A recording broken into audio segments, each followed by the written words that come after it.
White evangelicals are among the least likely groups willing to receive the COVID-19 vaccine. That's according to a February poll by the Pew Research Center. About 45% of white evangelicals respondents say they will probably or definitely not get a shot. Only about 1/3 of black Protestants are hesitant by comparison, and just over 1 in 5 Catholics. As our Catherine Watson reports, the key to ending the pandemic likely runs through the evangelical church. Encouraging evangelicals who are persuadable is likely the only way the country will reach the estimated 70 to 90% of nationwide vaccinations necessary to reach herd immunity. Catherine Watson joins me now. She's a CBS News White House reporter. Katie, thank you so much for taking the time to chat with us about this issue. So break it down for me. Why are members of the evangelical community so disproportionately unwilling to take the COVID-19 vaccine? Sure. Well, you just showed the polling there. That's been something that's been consistent the last couple of months. Kaiser Family Foundation has also done polling and found white evangelicals to be the group who's most likely to say they won't get the vaccine. So that's something I wanted to dive into. It's a community that I have a lot of familiarity with myself. The issue isn't singular. The opposition isn't singular for any one reason. It's very multifaceted. There are evangelicals, particularly white evangelicals, who have concerns for political reasons, for religious reasons, for cultural reasons. So some of the reasons that I dove into a little bit include there are those who are concerned that there are very distant links to aborted fetal cells.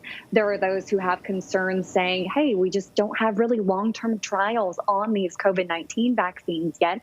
There are those who have some concerns that are very specifically religious, such as those who are concerned that there is some relation to something that's called the mark of the beast in the book of Revelations, kind of a symbol of future times.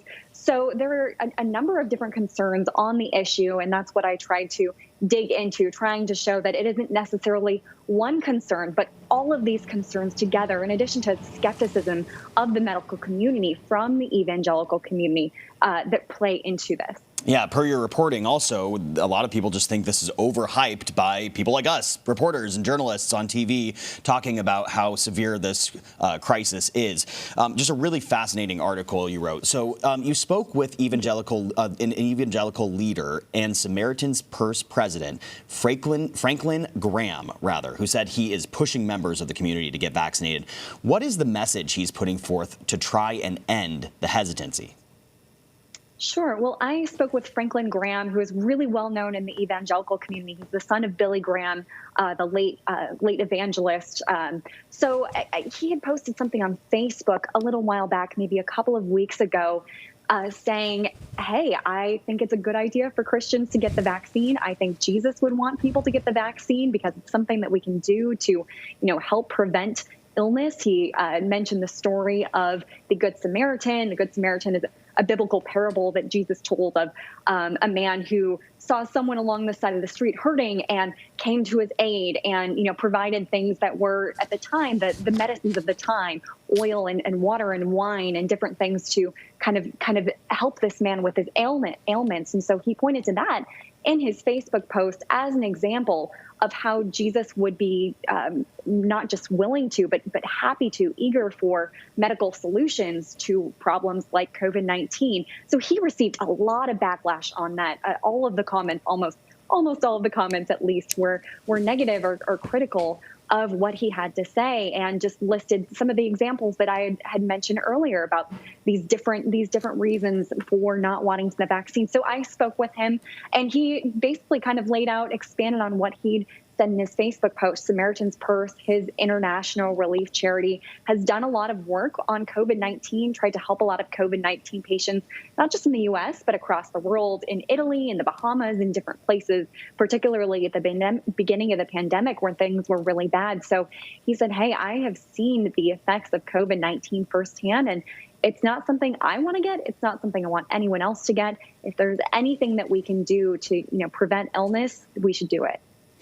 I mean, people may think that, oh, this is just one group, why is this going to have an impact? But in the intro that I read, this actually could have a really significant impact if there isn't a way to bring some of these people to persuade them into getting the vaccine. So what are those efforts? Yeah. What are evangelical groups doing to help alleviate vaccine concerns and provide access to the community?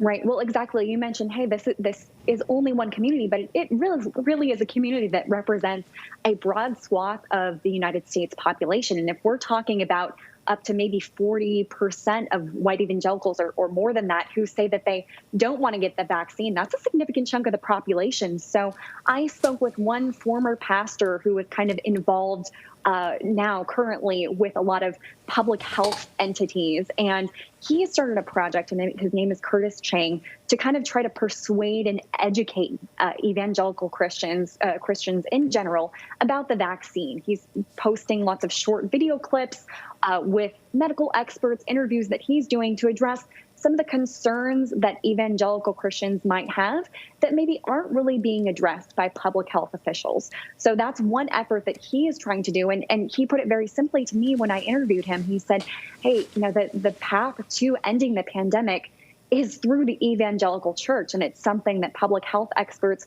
really need to wake up to. I think that there has been a focus, thankfully, on addressing the concerns, the vaccine hesitancy among minority religious groups, and that's super important. But I think in all of that, there hasn't been as much attention paid to evangelicals who are largely white. So that's something that Curtis Chang is one example is trying to do. Yeah, that's a really interesting point. Obviously, the White House has to lead the way on this too, in lockstep with these religious leaders, right? So how is the Biden administration trying to get involved with outreach to faith communities? Yeah, it's something they have certainly started paying attention to more and more lately. I know that they've done some events with Dr. Francis Collins, who is the head of the National Institute of Health, who is actually a Christian. So is someone that I think would be a little bit more trusted by leaders in the faith community.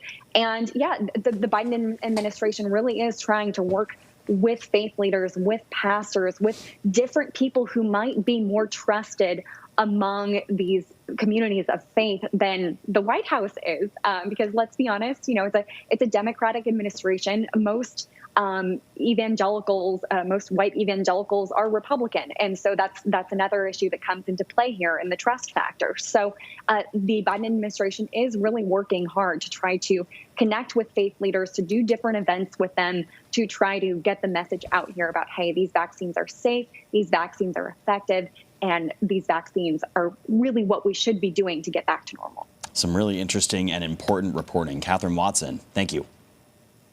Thank you.